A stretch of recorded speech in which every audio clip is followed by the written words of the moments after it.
Uncle এইখানে একটা to-let দেখলাম বাসা ভাড়ার জন্য। আমাকে একটু কাইন্ডলি বলবেন বাসা কয়তলায়? 4 তলায়। ভাড়াটা যদি একটু বলতেন আঙ্কেল। ভাড়া 18,000 টাকা। আঙ্কেল ভাড়াটা কি একটু কনসিডার করা যায়? তাহলে আমি বাসাটা একটু দেখতাম। না না না, সার্ভিস চার্জ আছে তো, সার্ভিস চার্জ সাথে 5,000। ঠিক আছে আঙ্কেল, থ্যাংক ইউ। আসসালামু আলাইকুম আঙ্কেল। চলো। জি, আমি বাসা ভাড়ার জন্য ফোন করেছিলাম। এত সুন্দর বিজ্ঞাপন আমি জীবনে দেখিনি। এই বিজ্ঞাপন কেউ মূল্যায়ন করেছে এরকম কাউকে আমি কখনো পাইনি। জি, আমার বাসা ভাড়া দরকার। ভাড়া কেমন? আঙ্কেল আপনি একটু কষ্ট করে নিচে আসবেন। আমি আঙ্কেল না, আঙ্কেল আমার বাপ। আপনি? আপনাকে তো বাসা ভাড়া দেবে না, এটা তো ফ্যামিলি বাসা। আমি ফ্যামিলি নিয়েই থাকবো। কে কে? স্বামী, সন্তান? আমার বিয়ে হয়নি। মা আমরা 3 জন। আপনার বাবা থাকতে আপনি বাসা দেখতে আসেন কেন? আপনার বাবা কোথায়? আসলে আমি বাসা দেখবো তো, আমার পছন্দের নিব, তাই আমি এলাম। আচ্ছা, ভাড়া কেমন? আমাদের কাছে না খুব বেশি একটা বাজেট নেই। আপনার বাবা আসলে জানিতাম তার থেকে কম নিব। আসেন বাসা দেখবেন, আসেন।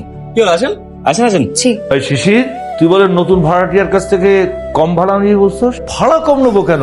ভাড়া তাই দেবে। আমার খুব পরিচিত বাবা, আমার বন্ধু বাবা। আর বাবা এখন বলে ফেলছি, প্লিজ তুমি এখন কিছু বলো তুই এই সমস্ত অযথা ঝামেলায় কেন যাস বলবি? আরে এই ভাড়ায় বাসা নেওয়ার মতো মানুষের অভাব আছে বল? তুই তো কম ভাড়া, আর ফ্রেন্ড তো বাবা, প্লিজ এখন কিছু বলো না প্লিজ বাবা, আমি অলরেডি বলে ফেলছি প্লিজ বাবা। কিন্তু তুমি তোমার হাত খরচ এই মাস থেকে কম পাইবা। রাজি? আপু তুমি ওই নতুন ফ্ল্যাটে যাও, গিয়ে রুমগুলো পরিষ্কার করো, ভাড়াটিয়া খুব শীঘ্রই চলে আসবে, যাও। ওটা আপনার বন্ধুর নাম কি? বলো না মাইয়া, আমি নিজের চোখকে দেখছি। কিরে শিশির, তোকে আমি দোকানে পাঠালাম, তুই এখানে এসে কাজ করছিস? কাজ করে করতেছি মা, সাহায্য করতেছি। আর প্রতিবেশীকে সাহায্য করা আদর্শ প্রতিবেশীর কাজ। ছাদের চাবিটা একটু দেয়া যাবে? আর ছাদে যাওয়া লাগতো। চাবি দেয়া তো নিষেধ, তবে আপনাকে দিতে পারি। নিষেধ থাকলে আমাকে কেন দেয়া যাবে? কিন্তু আপনার জন্য নিয়মটা ভাঙলাম। সেদিনের শরবতটা কিন্তু সুন্দর ছিল। সুন্দর ছিল নাকি মজার ছিল? সুন্দর হয় দেখতে, আর খেতে হয় মজা। লাবণ্য, আপনাকে আমি তুমি করে বলতে পারি? আমার একটা বদ অভ্যাস আছে, ওদেরকে আপনি করে বলতে পারি না। আমাকে দেখে কি বাচ্চা মনে হয়? আমার বয়স কিন্তু 25, দেখে মনে হয় না। অনুমতি পাচ্ছি তাহলে? সবকিছু তো অনুমতি নিতে হয়। আপনার বাবাও তো কম ভাড়ায় ভাড়াটিয়া দিতে চায়নি, তাও তো নিচ্ছেন। আবার কবে শরবত খাওয়াবা বলো? তুমি কোন হিসাবে ওই চোখ একটা মেয়েটাকে চাকরি করতে বলো? তোমার মতন একটা সক্ষম বাবা থাকতে। ওই লোকের মুখের ভাষা দিয়ে এত খারাপ, কি কয় শুনবে? না না, শুনবে না। তুমি ওগুলো বলো বন্ধ করো তো। আচ্ছা মা, সব ফ্যামিলি তো ঝগড়া হয়, হয় না বলো? আমাদের মধ্যে তো হয় না। কি বলে বাবা? তোমার আর বাবার নাকি ঝগড়া হয় না, তুমি বলো হয় না?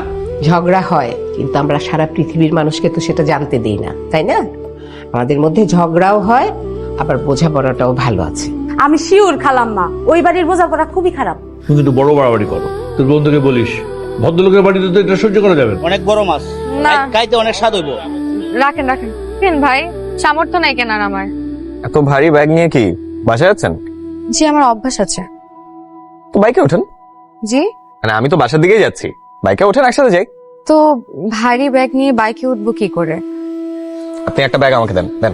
না, আপনি ব্যাগ নিলে বাইক চালাবে কে? এক হাতে বাইক, এক হাতে ব্যাগ, অভ্যাস আছে আমার। কিন্তু আমি তো এই বদ অভ্যাস করতে চাই না। আসলে আমার এক্সারসাইজ করা হয় না তো, তাই বাজারে যখন আসি আবার বাজার থেকে এই ভারী ব্যাগগুলো নিয়ে বাসায় যাই, ওই টাইমের মধ্যে আমার এক্সারসাইজ করা হয়ে যায়।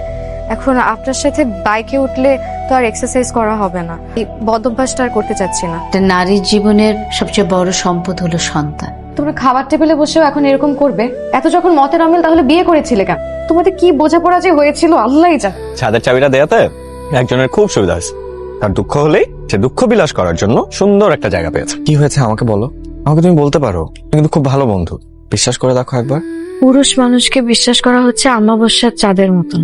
আচ্ছা আমাকে বলেন তো, একটা মেয়ে ছোটবেলা থেকে কোন পুরুষকে দেখতে দেখতে বড় হয়? একজন বাবাই তো তার মেয়ের কাছে সবচেয়ে আপন মানুষ। এখানে আমার জীবনটা স্থবির হয়ে গেছে। কিন্তু জানো, রকচটা মানুষদের মনটা কিন্তু খুব নরম। মার বাবা পৃথিবীতে শুধুমাত্র একটা জিনিসই জানে, সেটা হচ্ছে স্বার্থ। আমাকে বুঝাতে আসবেন না। উনি না আমাকে কখনো আপন করে নিতেই পারেন। কথায় কথায় না আপনাকে অনেক পার্সোনাল জিনিস শেয়ার করে ফেলেছি। কাল সকালে তাড়াতাড়ি উঠতে হবে। আসসালামু আলাইকুম আন্টি। ওয়ালাইকুম আসসালাম। হাতে কি এটা? আন্টি একটু পায়েস বানিয়েছিলাম তো, তাই ভাবলাম যে আপনাদের জন্য একটু নিয়ে আসি। আমাদের জন্য লই আইছেন না ভাইয়ার জন্য? সত্যি করে কম তো। আচ্ছা আপা, ভাইয়া কয় আপনি নাকি হের বন্ধু, কিন্তু আমার তো মনে হয় অন্য কিছু। সত্যি করে কম তো। এখন তো আর এক্সারসাইজ করবো না, তাই না? একসাথে বাসে যাই। আসলে আমার একটা ফ্রেন্ড আসবে তো, সরি পসিবল হবে না। ফ্রেন্ড নাকি? না না না না না, আপনি যেরকম ভাবছেন ওরকম কিছুই না। আপনার 3 জন তো আর যেতে পারবো না। আজকে তাহলে আসি। By the way thanks. Hello, আপনি আমার বাসায় পায়েস নিয়ে গেলেন কেন? এই পায়েস নিয়ে আমার বাবা ভাবতেছে আপনার সাথে আমার কি না কি সম্পর্ক। জি জি না, হ্যাঁ, তারা ভাবতেছে আপনার সাথে আমার কি না কি সম্পর্ক, মানে কি একটা ঝামেলার মধ্যে পড়লাম। আপনি এখনই ছাদে আসেন তো, তাড়াতাড়ি ছাদে আসেন। আমি আসলে আসলে কিচ্ছু না, আপনি এখনই ছাদে আসেন, এটা একটা সমাধান করতে হবে। আমি রাখলাম, আপনি ছাদে আসেন, এখনই ছাদে আসেন। হ্যাঁ, আপনি কোথায়? অন্ধকার কেন? কেন তোমার অন্ধকার পছন্দ না? অন্ধকার আমার একদম পছন্দ না। আপনি কিভাবে জানলেন আজকে আমার জন্মদিন? বাসা ভাড়ার সময় ন্যাশনাল আইডি কার্ড দিয়েছিলেন আমাকে, মনে আছে? এই কি হচ্ছে কি এটা? এটা তো একটা ভদ্রলোকের বাড়ি নাকি? এখানে তো কোনো অভদ্র লোক থাকে না। এরকম অভদ্র বললে কিন্তু বাড়ি থেকে বের করে দেবো। যে বাড়িতে কোনো প্রাইভেসি নাই সেইখানে তো আমি থাকবি না। তোর বাড়িতে কে থাকতে চায়? Good bye. আগামী মাসের মধ্যে ওদেরকে বাড়ি ছেড়ে চলতে বলবা। বাবা, আমি একটা ব্যবস্থা করছি, কিন্তু তুমি বাসা ছাড়তে বলো না। এখন গিয়ে কই গিয়ে উঠবে ওরা, বলো? কই গিয়ে উঠবো মানে? সেটা আমি জানি কি? আর ওই মাতাল লোকটা একটা বাজে লোক, বউয়ের লাগে ঝগড়া করবে, বউ পিটাইবো, আর এই থাকবো আমার বাড়িতে, আমার বাড়িতে। তোমাকে আমি কতক্ষণ ধরে ফোন দিচ্ছি, তুমি ফোন ধরছো না কেন? যেই ডাক ধ্বংস ডেকে আনে সেই ডাকে আমি সাড়া দিই না। ভালোবাসা কখনো ধ্বংস ডেকে আনতে পারে না। ভালোবাসা তো ভদ্র মানুষের কাজ, আর ভদ্র মানুষেরা চায় না আমরা তাদের সাথে থাকি। কে কি চাইলো সেটা তো আমার কিচ্ছু যায় আসে না। আমি তোমাকে ভালোবাসি, আমি চাই তোমার সাথে কিন্তু থাকতে। আমি চাই না। আমি যদি আপনাকে ভালোবাসি তাহলে ভদ্র মানুষেরা আপনাকে তাদের থেকেও দূরে সরিয়ে দিবে। শুধু শুধু আমার জন্য আপনার নিজের জীবনটা ধ্বংস করে আনবেন। দরজা খুলো। বাবা, লাবণ্যরা যাবে না। ওদেরকে আমি এই বাড়ি থেকে চলে যেতে বলেছি। একটা মেয়ে, পুরো ফ্যামিলির রেসপন্সিবিলিটি মেয়েটার ঘাড়ে। ও দুদিনের মাথায় কোথায় গিয়ে উঠবে? বাবা, ওরা যাবে না। তুই ওদের ওকালতি করছিস কেন? ওরা যাবে না কারণ আমি লাবণ্যকে ভালোবাসি। ওই মাতালের মেয়েকে ভালোবাসিস? হ্যাঁ, তোকে ঘরে আটকা না।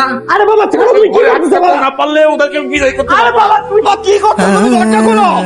এইটা রাখেন, বেশ কিছু টাকা হবে। স্বর্ণের চেন আমি রাখতে পারবো না, বকেয়া বাড়ি ভাড়া দিতে হবে না। আপনারা যান, আপনারা গেলেই আমরা মুক্ত হব। এখানে কি একটা ঘর হবে? আমাদের বেশি ভালো দরকার নাই। একটা ঘর আছে, কিন্তু ভাড়া তো অনেক বেশি। কত ভাড়া? 7,000 টাকা। 2-2.5 মধ্যে পাওয়া যাবে না ভাই? আরে আবার কি করেন আপনি? 2,000 টাকা ঢাকা শহরে বাসা খুঁজে পাওয়া যায়? যান, আপনারা বস্তিতে যেয়ে থাকেন, যান। বলো যে সবকিছু আমার জন্য, আমার জন্য এই করছো, আমার জন্য সেই করছো, সবই আমার জন্য, কিন্তু আমি কিসে খুশি হবে সেটা তো একবার ভাবতেছো না। বাবা, বাবা, ওর বাবা মার দোষ, ওর তো কোনো দোষ নাই। বাবা প্লিজ। অনেক তো হইলো। ঢাকা শহরে এরকম রাস্তায় ঘোরার থেকে চলো আমরা নানার বাড়ি চলে যাই। নানার এই বয়সে তার উপরে বোঝা হইতে চাই না। কিন্তু আমাকে সত্যি সত্যি ছেড়ে চলে যাবা লাবণ্য? মানুষ না বিশ্বাসের উপর ভর করে একবার পর এক ভাগ। আমার সমস্যাটা কি হয়েছে জানো? আমি যাকে ভালোবাসি তাকে বিশ্বাস করানো ছাড়া আমি তো পুরো থমকে গেছি। আমি তোমাকে ছাড়া আর এক পাও সামনে আগাতে পারবো না লাবণ্য।